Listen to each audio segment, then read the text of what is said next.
Should we go through to round out every deal that happened today on deadline day? Take us through it. Yeah. So the first deal to go through was Ollie Florent joining the Carlton Football Club and the Sydney Swans receiving a 2026 third-round pick, which we've just discussed. One that sort of came out of nowhere was Changkouth Jiath joining Melbourne for a second-round pick, which is currently pick 42. You're obsessed with that pick. You just keep bringing it up. And the 2026 fourth-round pick.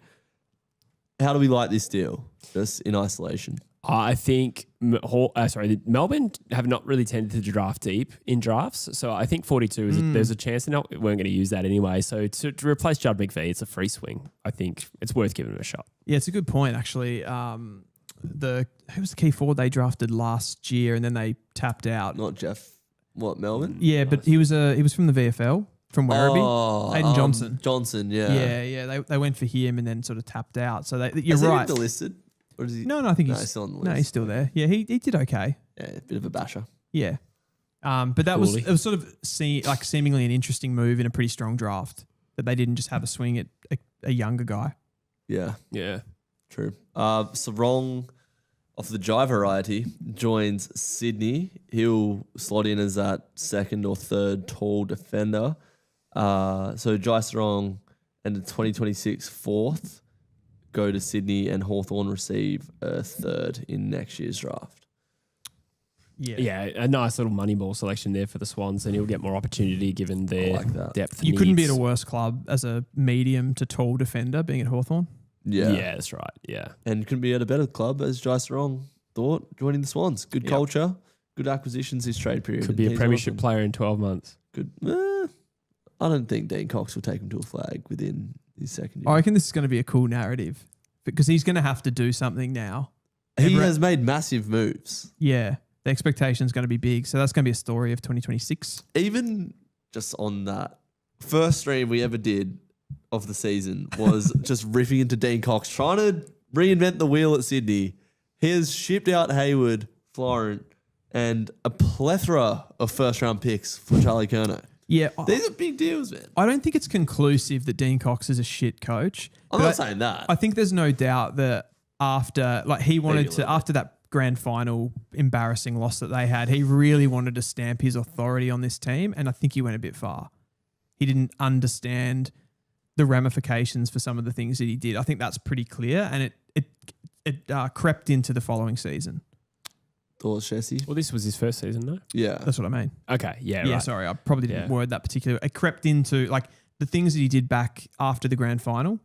Yeah, okay. Such as the 2K, double 2Kers, and he locked them in I'm probably going too fast saying he locked them in a room, but there was some video analysis that they did that went for apparently it went for hours, and it was second by second where they would spend long periods of time on small bits of play and what they did wrong, and it was just a bit suffocating for the players. Got Don Park at Adelaide Crows vibes. It does. Yeah. And I think their beginning of the season, what I meant by it crept into the next season from that pre-season.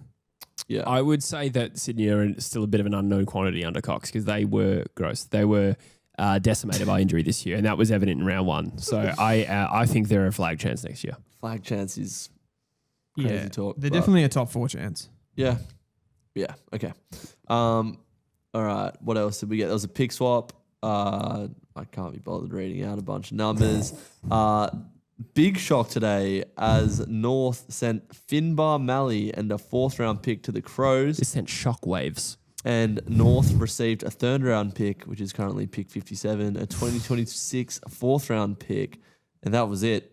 How cut are you about this, Dylan? Finnbar Maley, I did not know he existed before today. Didn't you? Nope. He played. I want to actually bring up how many games he attended in 2025. Attended as a player or a fan?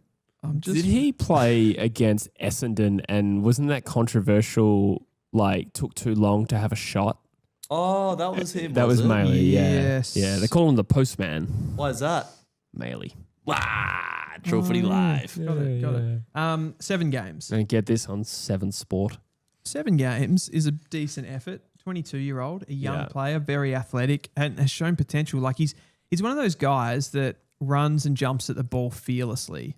And we don't have many of those at North. So he was fun to watch because he would always compete. Like he was a little bit untidy at times, but more than you get from other tools, like more than we got from Jack Darling. Yeah. At the other end, more than we get from someone like a Griffin Logue. So yeah, I don't know. I'm a bit sad about that. Yeah, it just seems like they kind of looked after him here because it's just such a rogue thing to get to Adelaide. I don't know. It's so strange. Weird one. Especially given the key forward socks they have there. Yeah. Unless I'm sort of missing something and they want to repurpose him or... Yeah, ruck forward is possibly on the cards. Yeah. Can he play ruck? I don't know if he's done much of that, but I think at his height it's possible. He's 197. Yeah. So he's quite tall. I thought he was maybe a little bit smaller and just athletic, but yeah, he's a big guy. Maybe that was because the ruck rules have changed, right? You now have to run and jump. And if he's someone that flies at things fearlessly. Yeah. Both work. Riley O'Brien was shocking this final series. Maybe that's why the Crows are going, we'll get him as a genuine second ruck. But then they've kind of got Thilthorpe, right? But maybe they put Thilthorpe in the ruck more. Maybe they put Thilthorpe in the ruck. That seems weird, though, to pull him away from seem weird, yeah. goals. But wasn't he one of the most effective rucks in the back end of the year? But he's also one of the most effective forwards. Yeah, I feel like you don't generally do that with such a prolific forward. Yeah, you just keep him forward. A blue chip. Yeah. They like Hawthorn used to put Roughhead in the ruck, right? Not Franklin. Yeah, true. Yeah. God, what a luxury that is. Yeah, we're just going to sacrifice Jared Roughhead because he's not as good as our other one. Jamarra Ugle-Hagan, speaking of key forwards, has joined the Gold Coast Suns on a 1-year contract with an option for a second year. Overpay. Hey? Overpay. Pick 74. Yeah. That's what it was in the end. That's what the Dogs got in return. I'm being sarcastic. Obviously, a lot is made of Jamarra Ugle-Hagan, but all the talent is there. If the application is also there, the Gold Coast Suns have an absolute steal there. It's worth noting that the Gold Coast Suns are paying 100% of his contract, which I believe they said was at about 250 grand. I don't know how that happens because I thought he was on more money than that. I thought they were going to rewrite his contract. 250 a year. That may be what the outcome is, yeah. Yeah, because wasn't he on like 900 or something before? He was on a much bigger deal than that. So I think that there's been newer terms agreed. I know that the Bulldogs, it was reported they're not paying a single cent of it. Okay. So you think they'd actually be fairly happy with our outcome. 2024, he kicked 43 goals at an average of 2 goals a game in what I would call a supercharged forward line or offense in the Western Bulldogs. So I don't know. What about 22 and 23? That's a good question. Let's have a bit of a look at that. I reckon he's been the best on ground in a few games that I've watched, Jamarra, or at least the most impactful. 35. Yeah, 43 is his best. Yeah, 43 is his best. And then 22? I just think it's a lot. Like, I do get what you're saying, like all of the talent's there. He's a previous number 1 draft pick, so that has to carry some weight. And he clearly does have talent, like you're saying, but it's a lot just to say that he's going to go up there and repurpose that into being like an unbelievable footballer. Repurpose? Oh, well, just from what he's been going through. To go up there and... He's just doing a bit of FIFO, isn't he, really? He's like, I'm just going to fly up there. That is where I'd go to work. Just head down, I think the mental side of the game there is like a... It's the Jesse Hogan model. The GWS Jesse Hogan model. True. Probably, different circumstances, I'm going to guess, but... We still don't know, do we? Like, we don't really know what's going on or went on. No, nothing's come out about it. It is alarming that the Dogs are just so happy to see the back of him. Yeah. We don't know if that's just because the relationship is soured or because they're looking at certain things in his life and saying, no, thank you. We don't know the answer to that. I found the way that it was reported on earlier in the year, particularly really interesting. The fact that nobody wanted to go into details made me think that something had to have happened. Yeah. And it was very serious, like an event or something that kind of drove them apart. And why wouldn't they report on it? I can't wait for that to come out. I'm so intrigued. Yeah, I mean, I can think of another thing that's happened in the AFL that is deliberately not reported on. And we're just trying to find the parallels. But Taron Thomas's business was reported on. Clayton Oliver's business has been alluded to. But everyone kind of knows about it. The Ugle-Hagan's is unique. Yeah. I don't know what it is. Yeah. Anyway, enough about Crime Stoppers. Back on to trades. The Pies grab Swans forward. Jack Buller and a 2026 4th round pick go to Collingwood. And the Sydney Swans receive a 2026 3rd round pick. Very busy trade period for the Swans. Not so much for Collingwood, but they land a key forward prospect. Jack Buller, I've seen a tiny bit of him look promising. I think Sydney were quite disappointed and flat that he requested a trade to Collingwood, although with Charlie Curnow in, I don't think they give a flying shit right now. Well said, Jesse. Well said. Tigers grab young cat. Also known as a pussycat. I have never heard of this bloke before. And I actually do feel like I've heard most names in the AFL, if not all. But Patrick Retschko, I would have assumed was a player agent. Retschko. No, he's he played Vic Metro in that unbelievable side last year with, Smiley and Ashcroft and Reed and these guys. So he's a top player, Oakley Chargers. He pretty much occupied a wing in both teams because he's an unbelievable runner. He just gets up and back. But I don't know. I guess it's one of those ones where if Geelong saw a lot in him, they're usually pretty good at that, aren't they? Being able to hang on to someone, play him in the VFL, get them up to the standard. So there's like a reason that they've let him go. Yeah. His disposal's not great. He's a bit of a bomber, but he just turns up and turns up and turns up. Like he never stops running. Makes it to each contest type player. Yeah. He actually he had a thing last year that was reported on before every talent league game or every game of football that he played. He ran 5K. Before the game. Every game. Yeah. What a freak. Which is it was almost like a nervous energy thing. Okay.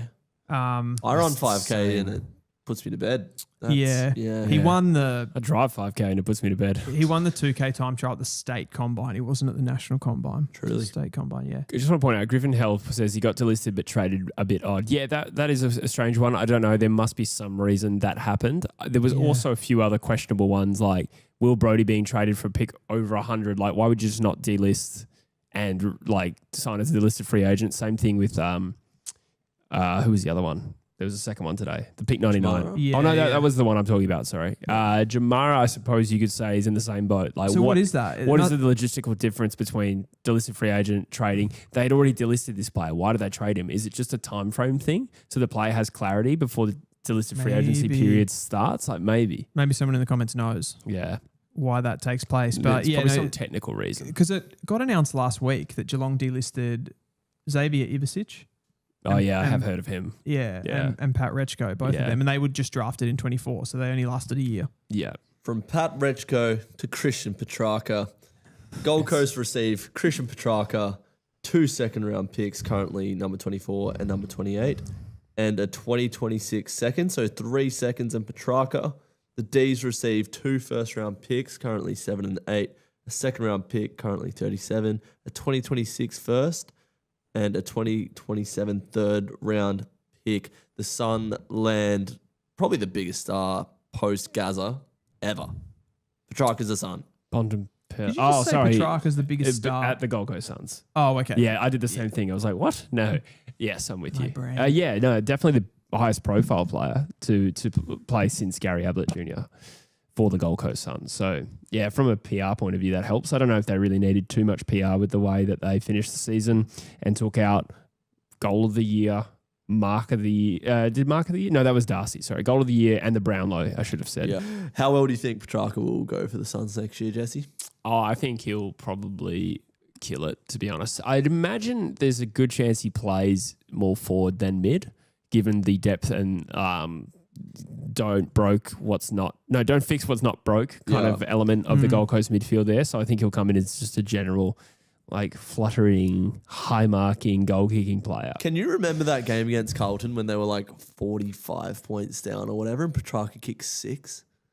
Vaguely, I do remember that. Last year. I think it was 2024. Yeah. I reckon he kicked 6 and then they had a chance to win it right at the end and I can't remember exactly what happened. They had a couple of close games last year. Didn't they? Didn't Carlton knock them out of a final?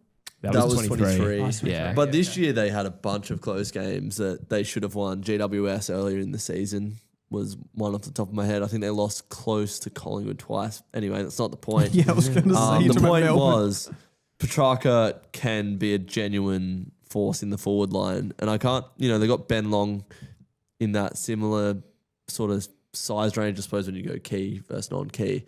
Ainsworth leaves, so he could make some damage, given that their midfield is already so complete. Yeah, I'm just having a look at his 2025 season as well. I think we forget pretty fast because he was playing to such a high level and then he wanted to leave and all of that sort of stuff, and he just dropped off slightly. But he's gone from like a 15-player rating the year before to a 13, which is still so above average. It's not funny. Yeah. Like 25 touches, kicked 18 goals for the year.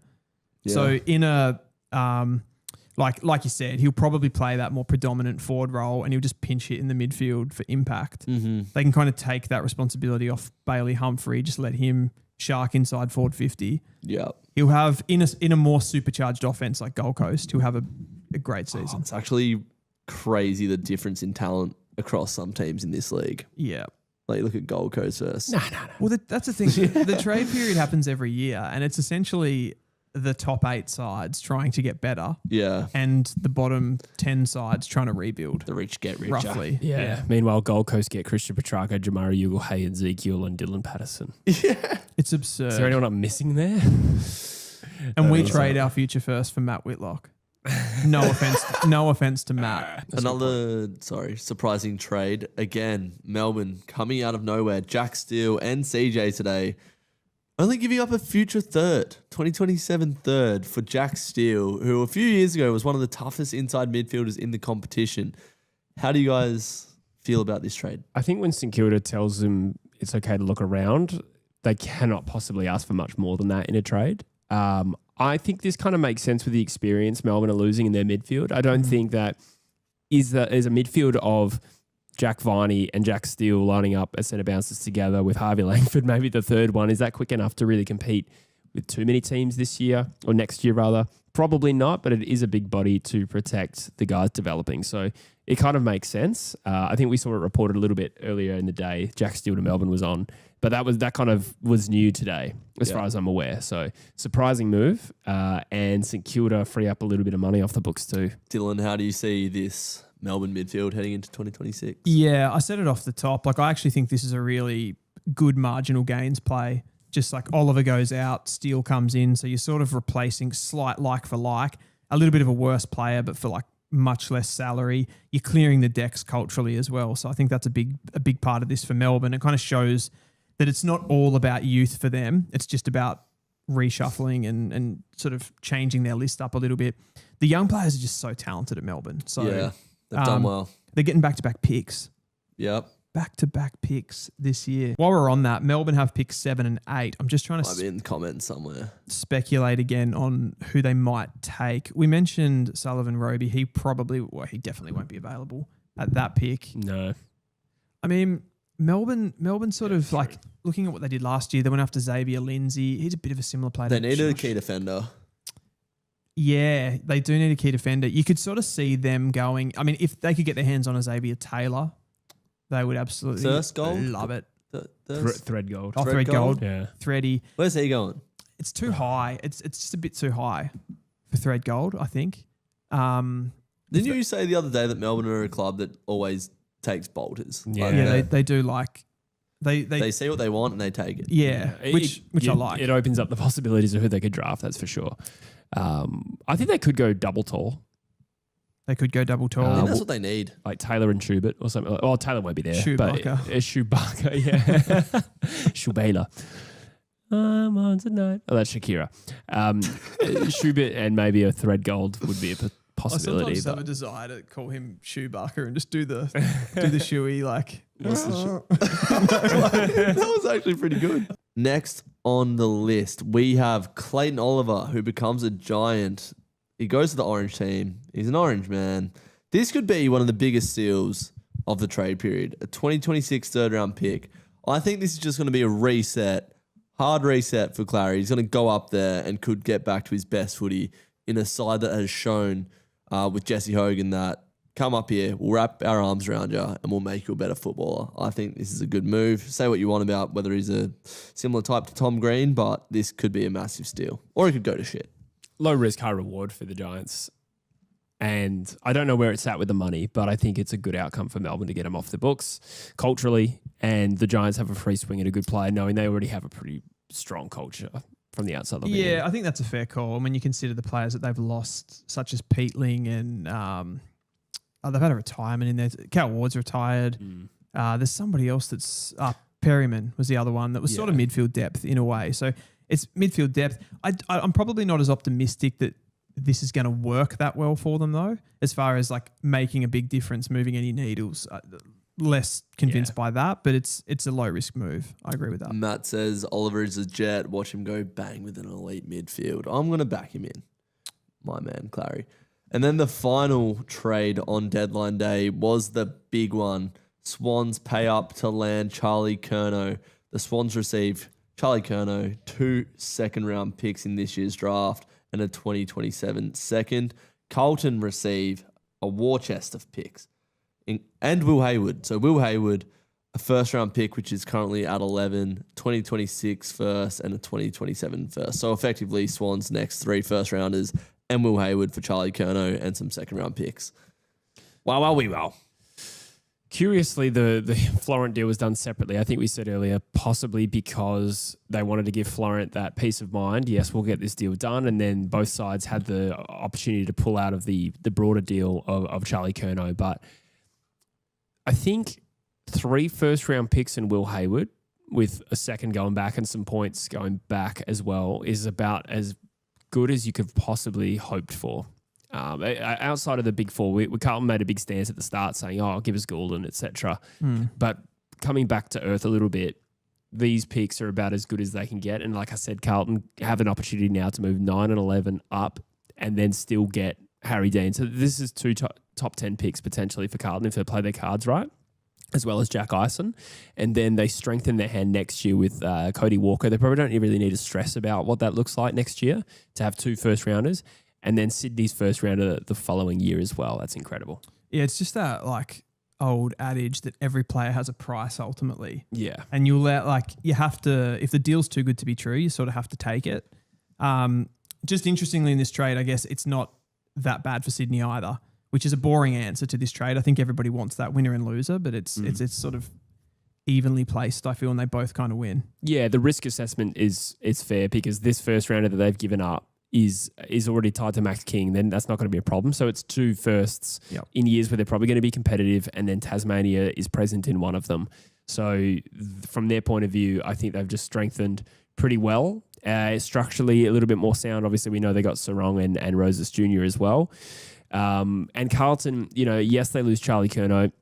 I don't think anyone really in the football world expects Carlton to win a flag in the next 3 years. At least no one that doesn't support Carlton thinks that, to be honest. So they kind of concede defeat a little bit to some extent, and they get an established player, so they're not going to fall apart. I don't think losing Curnow exposes them like Essendon losing Merritt would. I think that's almost the only thing, like the shock factor to the fans. Just metaphorically, this was a poor season for them, which gave them a shock. And now the club is essentially, with these outgoings, they're essentially admitting that like we're done.